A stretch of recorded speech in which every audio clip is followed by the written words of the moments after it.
केंद्रीय मंत्री प्रहलाद पटेल 25 सितंबर को भोपाल के जम्बूरी मैदान में कार्यकर्ता सम्मेलन के बाद जबलपुर के रास्ते में थे। इसी बीच बीजेपी ने विधानसभा चुनाव के प्रत्याशियों की दूसरी लिस्ट जारी कर दी। लिस्ट में प्रहलाद अपने विधायक भाई जालम सिंह की जगह अपना नाम देखकर चौंके नहीं। शायद उनको अंदाजा था कि उन्हें विधानसभा चुनाव लड़ना पड़ सकता है। उन्होंने गोटे गांव में पैतृक घर की चौखट पर माथा टेकने से पहले नर्मदा पूजन किया। उस दिन के बाद से प्रहलाद लोगों से लगातार मुलाकात कर रहे हैं। कहते हैं चुनाव तो कार्यकर्ता ही लड़ेंगे, मैं सिर्फ नामांकन भरूंगा, मुझे दूसरी सीटों पर भी फोकस करना है। इसी तरह की बात इंदौर में कैलाश विजयवर्गीय ने कही। उन्होंने सड़कों के भूमि पूजन करने शुरू कर दिए हैं। रीति पाठक भाजपा विधायक केदारनाथ शुक्ला की नाराजगी से बेपरवाह रोज बैठ के कर रही हैं। वो कहती हैं कि केदार जी सयाने हैं, पार्टी का निर्णय मान जाएंगे।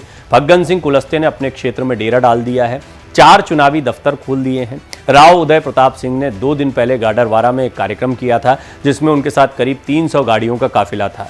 वहीं भाजपा की चुनाव अभियान समिति के संयोजक नरेंद्र सिंह तोमर अपनी व्यस्तताओं के चलते अब तक दिमनी नहीं पहुंच पाए हैं, जहां से उन्हें चुनाव लड़ना है। भाजपा की ओर से प्रत्याशी बनाए गए 8 दिग्गज नेता अभी क्या कर रहे हैं, इस सवाल का जवाब आइए जानते हैं। कांग्रेस इनको घेरने के लिए क्या रणनीति बना रही है, सभी 8 विधानसभा क्षेत्रों की खबर आपको बताते हैं। इंदौर 1 से प्रत्याशी बनने के साथ ही कैलाश विजयवर्गीय सक्रिय हो गए हैं। पहले उन्होंने सार्वजनिक टिप्पणी कर चुनाव न लड़ने की बात कही थी, फिर बोले कि पार्टी का समर्पित कार्यकर्ता हूं, पार्टी दरी बिछाने को कहेगी तो वो भी मंजूर है। अब क्षेत्र में सक्रिय हैं। 25 सितंबर को टिकट मिलते ही बड़े गणपति का दर्शन करने पहुंचे। अगले दिन अपने क्षेत्र में 3 सड़कों का भूमि पूजन किया, लोगों से मिलना शुरू कर दिया है। जल्द ही चुनाव कार्यालय खोलने की बात कही है। कांग्रेस की रणनीति की बात करें तो इंदौर 1 से संजय शुक्ला विधायक हैं। शुक्ला कह चुके हैं कि कैलाश जी 2 बेटों की बलि लेने पर अड़े हैं। शुक्ला दावा कर रहे हैं कि 25,000 वोटों से कांग्रेस चुनाव जीतेगी और ये बहुत दिलचस्प मुकाबला होने वाला। देखिए, जो इंदौर की राजनीति को जानते हैं वो जानते हैं कि संजय शुक्ला ने भी हाल के दिनों में अपने कद को बढ़ाया है। कैलाश विजयवर्गीय को भी एक मुश्किल सीट मिली है। ये भी बात सही है कि क्रमांक 1, क्रमांक 2, क्रमांक 3 बीजेपी के गढ़ से कहे जाते हैं, लेकिन बीजेपी जो है अब उसको अपने आप को साबित करना है, खासतौर पर बड़े नेताओं को खुद को साबित करना है। और संजय शुक्ला और कैलाश विजयवर्गीय का ये मुकाबला, अगर संजय शुक्ला फिर से लड़ते हैं क्योंकि वो सिटिंग विधायक हैं, तो निश्चित तौर पर उनका टिकट तय ही माना जा रहा है। ये मुकाबला काफ़ी कांटे का होने वाला है और इस मुकाबले के लिए कैलाश विजयवर्गीय को यहाँ पर अपनी पूरी ताकत लगानी होगी। उन्होंने पहले ही कहा है कि वो जगह जगह जा रहे हैं, लोगों से मिल रहे हैं, उनको अन्य सीटों पर, जैसा प्रहलाद पटेल कह रहे थे, अन्य सीटों पर भी फोकस करना है।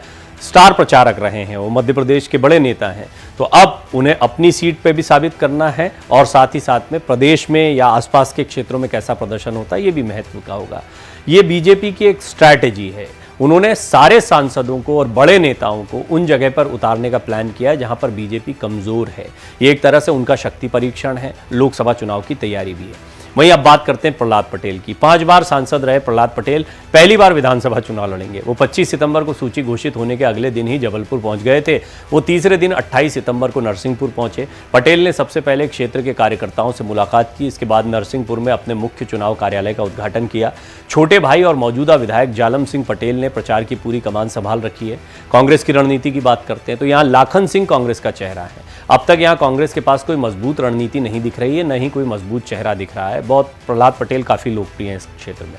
कुछ यही स्थिति मंडला के निवास की है। वहां के प्रत्याशी बनाए गए केंद्रीय मंत्री फग्गन सिंह कुलस्ते 27 सितंबर को ही अपने क्षेत्र में पहुंच गए थे। उन्होंने 27 को नारायणगंज, बीजा डांडी और निवास में और 28 सितंबर को बकोरी में चुनाव कार्यालय का उद्घाटन किया, लोगों से मुलाकात की। 29 तारीख को भाजपा कार्यालय में प्रबुद्धजनों की संगोष्ठी और जिले की चुनाव संचालन समिति की बैठक में शामिल हुए। कांग्रेस की रणनीति की बात करें तो यहाँ फग्गन की घेराबंदी की पूरी तैयारी है। डॉक्टर अशोक मरसकोले यहाँ अपना काम शुरू कर चुके हैं। मरसकोले कहते हैं कि मैं अपने पूरे कार्यकाल में लोगों के बीच रहा हूँ, मुझे चिंता नहीं है कि मेरे सामने कौन लड़ रहा है, मेरे साथ मेरे क्षेत्र की पूरी जनता है।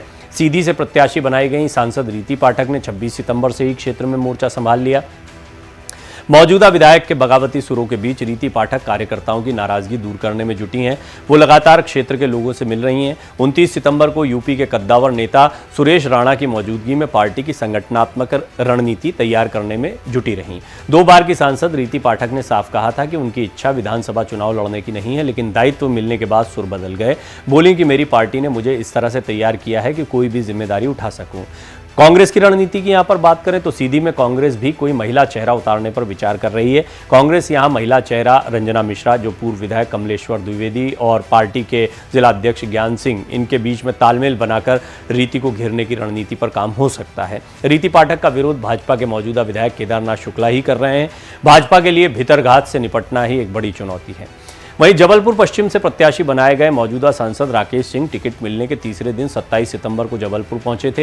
एयरपोर्ट से सीधे ग्वारी घाट में नर्मदा पूजन करने पहुंचे। वहां जबलपुर पूर्व विधानसभा से पार्टी के घोषित प्रत्याशी अंचल सोनकर, कैंट विधायक अशोक रोहाणी और पाटन विधायक अजय विश्नोई के साथ पार्टी के अन्य कार्यकर्ता मौजूद रहे।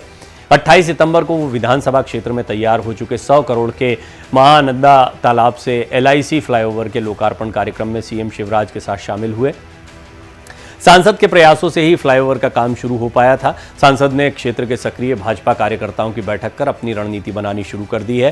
हालांकि लोगों के बीच अभी नहीं पहुंचे हैं वो। कांग्रेस की रणनीति की यहां बात करें तो यहां कांग्रेस के विधायक और पूर्व मंत्री तरुण भनोत मजबूत चेहरा है। भनोत को टिकट भले नहीं मिला है, लेकिन उन्होंने महीने भर पहले से प्रचार शुरू कर दिया है। 4 बार के सांसद गणेश सिंह की भी बात करते, सतना से टिकट मिला है।